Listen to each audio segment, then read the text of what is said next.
한국은행이 돈을 무지막지 풀었는데 금리가 오른다고?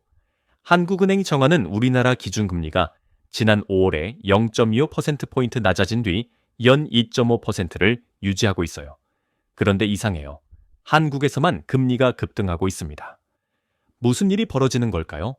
사실 최근 몇 달간 빠르게 오른 금리는 국고채 금리예요.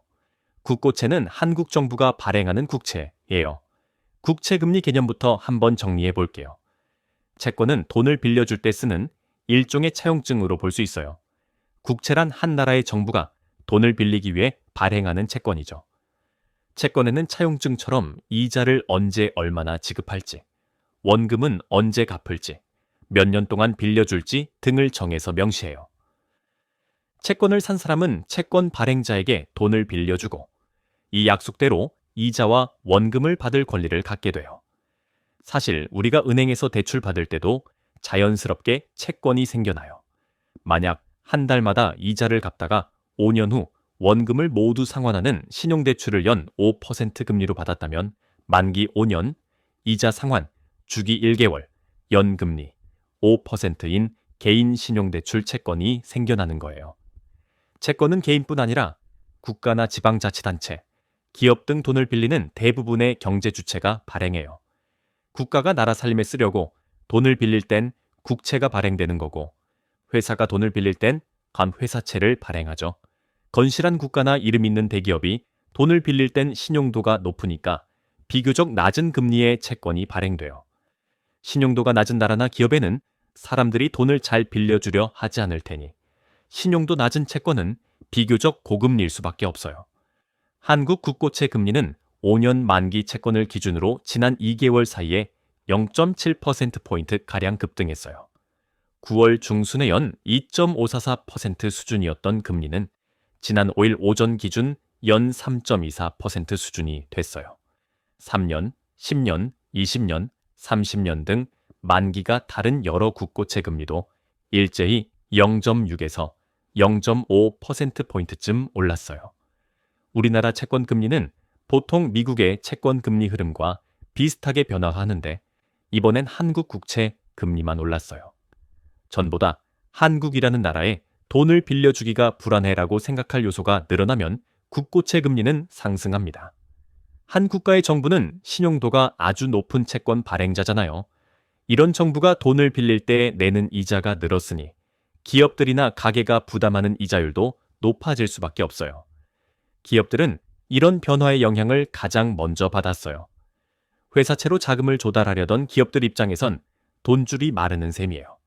조만간 회사채를 발행하려 했던 몇몇 대기업들은 갑자기 늘어난 이자 부담에 회사채 발행 계획을 내년으로 미뤘어요. 2,400억 규모 회사채 발행 시기를 내년 첫 분기로 미룬 SK텔레콤이 대표적이에요. 중소기업은 당연히 더 어려운 시기겠죠. 회사채를 예정대로 발행하되 이자 부담을 줄이려고 발행 규모를 축소한 곳도 많다고 해요. 중앙은행이 돈을 찍어서 시장에 풀면 돈은 흔해져요.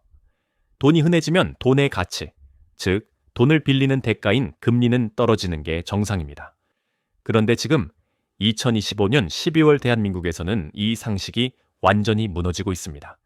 한국은행은 지금 미친 듯이 돈을 풀고 있지만 금리가 한국만 높아지고 있어요. 여기에 한국은행은 어떻게 대처하고 있나? RP 매입으로 몇 조 원을 쏟아붓고 3년 만에 처음으로 1조 5천억 원 규모의 국채까지 직접 사들이면서 시장에 물을 뿌리고 있죠. 근데 결과가 뭐냐고요? 10년 만기 국채, 금리가 오히려 3%대 중반까지 치솟았습니다. 불을 끄려고 물을 부었는데 오히려 불이 더 커진 거예요. 아니, 혹시 물 대신 기름을 부은 건 아닐까요? 한국은행은 왜 이렇게 상식에 맞지 않는 행동을 하는 걸까요? 바로 부동산 PF 시장이라는 시한폭탄 때문입니다. 2025년 상반기 기준으로 부실 우려가 있는 부동산 PF 규모가 약 20조 원에 달해요. 이게 한꺼번에 터지면 어떻게 될까요? 건설사 몇 개가 무너지는 수준이 아닙니다. 여기에 돈을 빌려준 저축은행, 증권사, 심지어 시중은행까지 연쇄적으로 쓰러지면서 대한민국 금융시스템 전체가 마비될 수 있어요. 한국은행은 바로 이 최악의 시나리오를 막기 위해 소방수 역할을 자처하고 있는 겁니다. 시장 참여자들은 한국은행의 행동을 보면서 이렇게 생각해요. 아, 우리가 망해도 정부가 구해주겠구나. 이게 바로 도덕적 해이입니다. 지금 한국은행이 깔아주는 유동성이라는 매트가 부실한 사업장, 진작에 정리됐어야 할 프로젝트들이 중앙은행 덕분에 연명하고 있어요. 금융기관들도 마찬가지죠. 위험한 곳에 투자해도 결국엔 정부가 구해주겠지. 이런 생각이 시장 전체에 전염병처럼 퍼지고 있습니다. 미국도 독일도 장기 금리가 오르고 있어요. 근데 한국은 그보다 더 가파르게 올랐습니다. 왜일까요? 바로 코리아 리스크 프리미엄 때문입니다. 글로벌 투자자들이 한국 시장을 바라볼 때 다른 선진국에서는 발견할 수 없는 추가적인 위험이 있다고 판단한 거예요. 그들이 보는 위험의 정체는 막대한 규모의 부동산 PF 부실, 이걸 해결하겠다면서 원칙 없이 돈만 쏟아붓는 정책적 불확실성입니다. 해외 투자자들의 눈으로 보면 이렇게 보입니다. 한국 경제는 거대한 폭탄을 안고 있는데 폭탄을 해체할 전문가는 없고 일단 테이프로 칭칭 감아서 시간만 벌고 있구나. 저러다 터지면 어떡하지? 이 불안감이 금리에 그대로 반영되는 겁니다. 많은 전문가들은 이 위기의 시작점을 둔촌주공 사태로 지목합니다. 대한민국 역사상 최대 규모의 재건축 사업 12,000가구. 공사비 증가로 이 거대 프로젝트가 멈춰섰을 때 시장 원칙대로라면 어떻게 됐어야 할까요? 고통스러운 구조조정을 거쳐야 했습니다. 손실을 감수하고 책임질 사람은 책임지고 시장의 힘을 통해 옥석이 가려지는 과정. 이게 자본주의 시장의 자정작용이죠. 바로 그때가 부실의 고리를 끊어낼 수 있었던 골든타임이었어요. 근데 우리는 뭘 했냐고요? 정반대의 길을 선택했습니다. 정부와 금융당국은 시스템 리스크 방지라는 명분 아래 사실상의 구제금융으로 이 프로젝트를 살려냈어요. 언론에서는 이를 영화 제목에 빗대어 둔촌일병 구하기라고 불렀죠. 단기적으로는 불을 끄는 데 성공한 것처럼 보였습니다. 하지만 그 대가는 혹독했어요. 이 결정은 시장 전체에 대마불사라는 신화를 각인시켰습니다. 크기만 키우면 절대 죽지 않는다. 건설사, 증권사, 저축은행 할 것 없이 모두가 깨달았죠.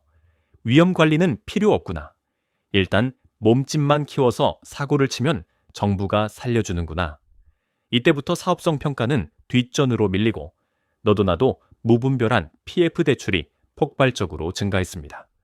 2022년에 도려냈어야 할 작은 종기는 2025년 지금 온몸으로 퍼진 거대한 암덩어리가 되어 우리 경제의 목을 조르고 있는 겁니다.